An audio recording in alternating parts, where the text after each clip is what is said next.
Shalom saudara yang dikasih oleh Tuhan, para PKS dan juga pendiri wilayah Jemaat GBS 56. Saya perlu memberikan panduan karena kita tidak bisa ketemu secara tatap muka.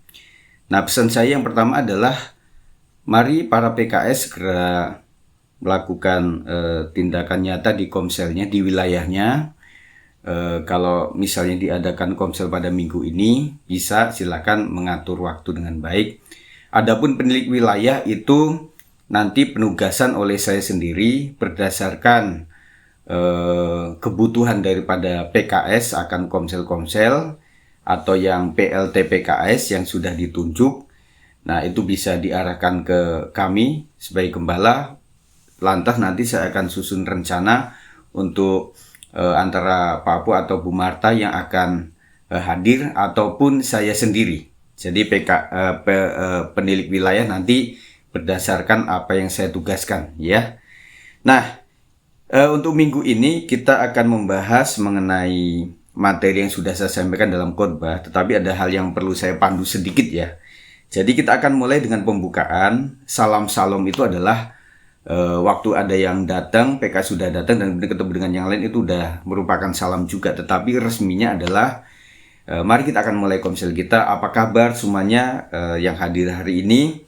Mungkin ada yang bisa kasih cerita tentang sampai di tempat ini dan cerita singkat saja untuk sampai di komsel dan ada berkata apa selama di jalan sampai ke tempat ini. Itu ya, jadi bukan kesaksian yang panjang, cuma membuka saja. Tetapi tidak diwajibkan seperti itu karena nanti akan menjadi sharing jadinya. Tidak, cuma tentang kabar, berkabar saja.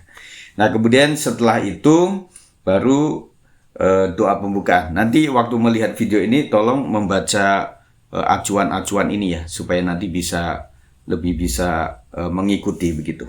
Nah, setelah itu doa pembukaan silakan PKS yang mendoakan, maksudnya doa pembukaan atau memang yang ditunjuk begitu ya.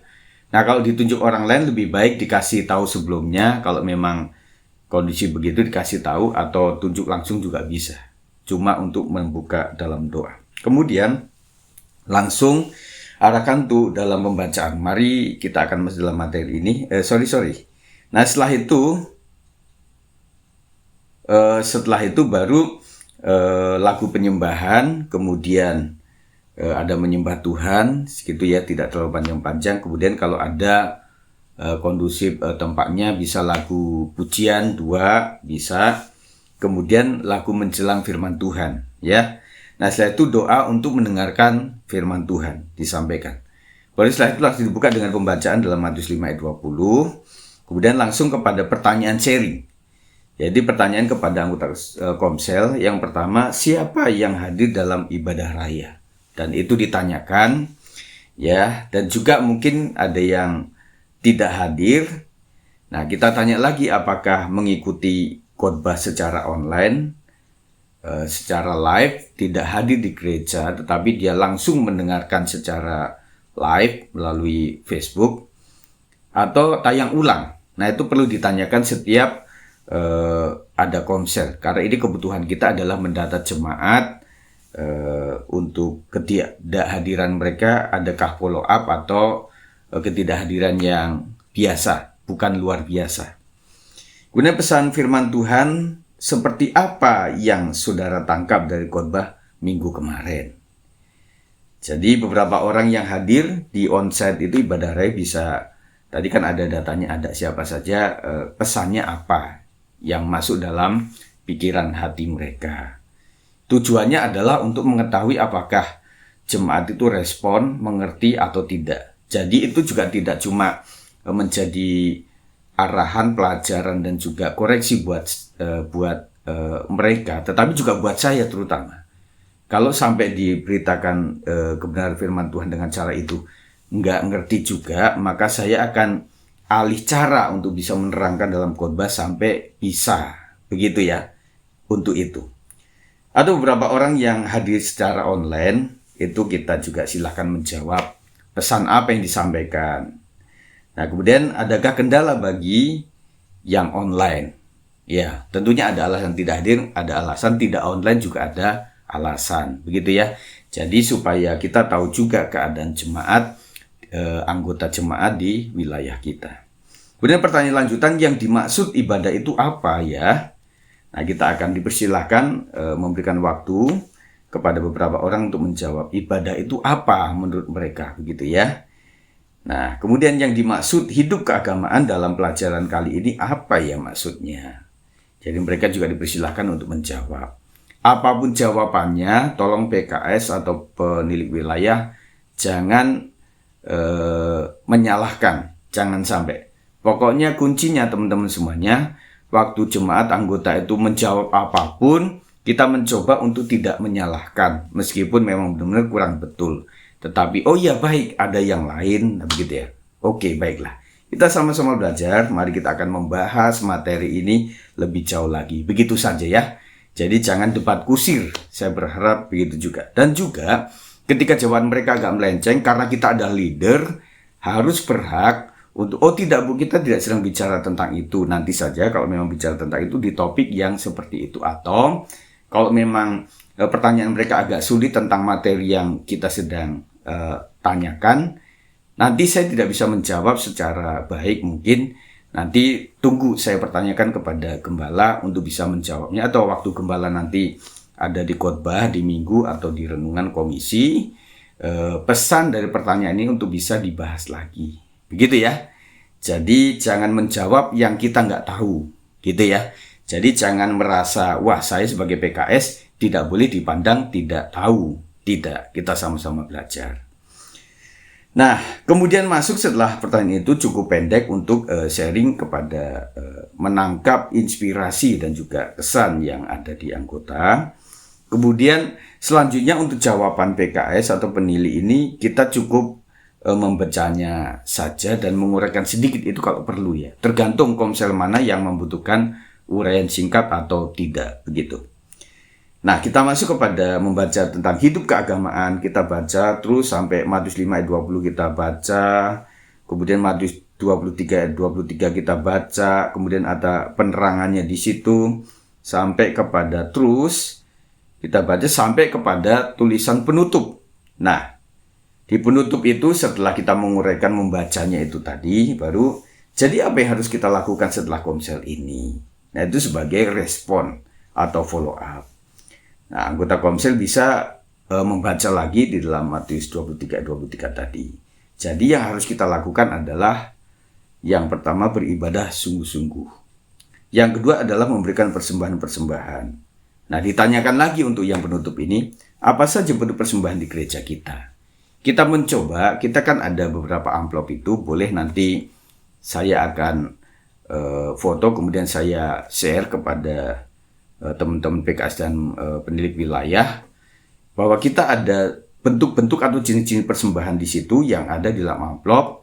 Ada yang sudah kita ketahui, ada kolekte, ada persepuluhan setiap bulan sekali, kemudian ada bentuk untuk diakonia, untuk kelengkapan ibadah. Nah, itu untuk menjawab. Jadi kita tanya kepada mereka, mungkin selama ini mereka tidak tahu bahwa ada selain kolekte, persepuluhan itu ada yang lain yang memang mereka tidak tahu, dan ini perlu karena ini untuk membuat kita memiliki beban yang sama untuk kelengkapan ibadah dan juga untuk diakonia, untuk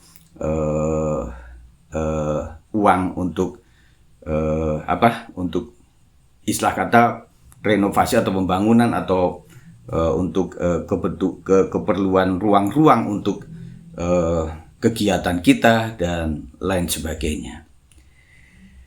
Kemudian selanjutnya adalah tanpa mengabaikan keadilan dan belas kasihan dan kesetiaan. Itu yang ditekankan. Kemudian dibaca lagi, ingat bahwa tidak melakukan, maksudnya kita sudah berbicara mengenai sedekah atau tentang hidup keagamaan itu lebih kepada pemberian atau sedekah atau sedakoh gitu ya, sodakoh gitu ya.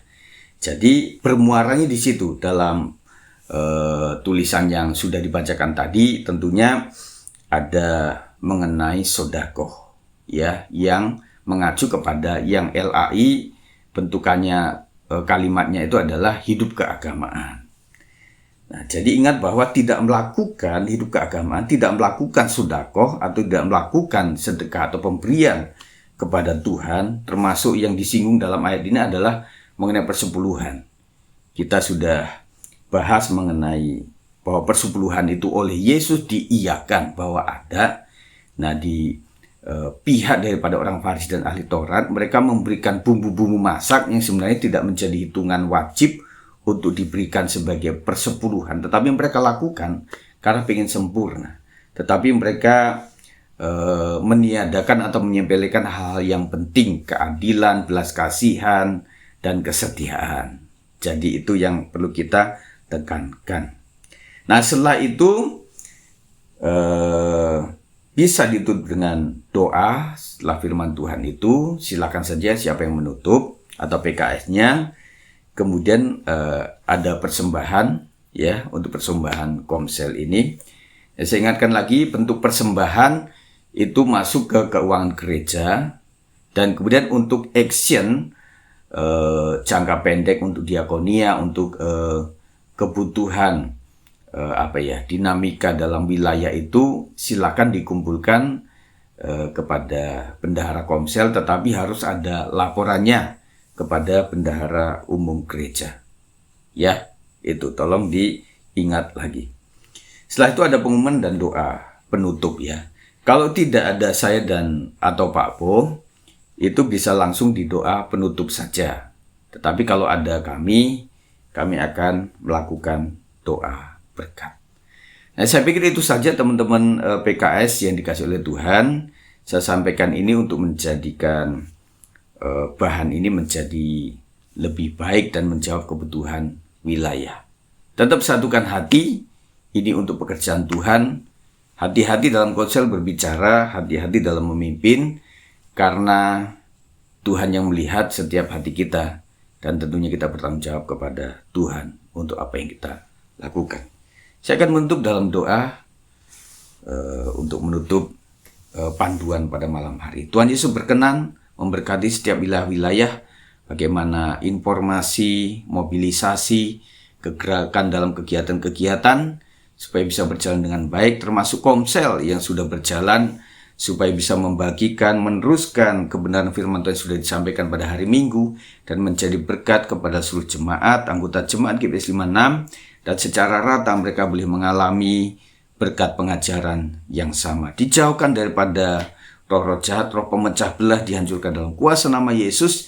Kami satukan hati untuk kemuliaan nama Tuhan Yesus Kristus. Kami takut akan Tuhan, oleh sebab kami menghormati pekerjaan Tuhan yang ada di GPI S56.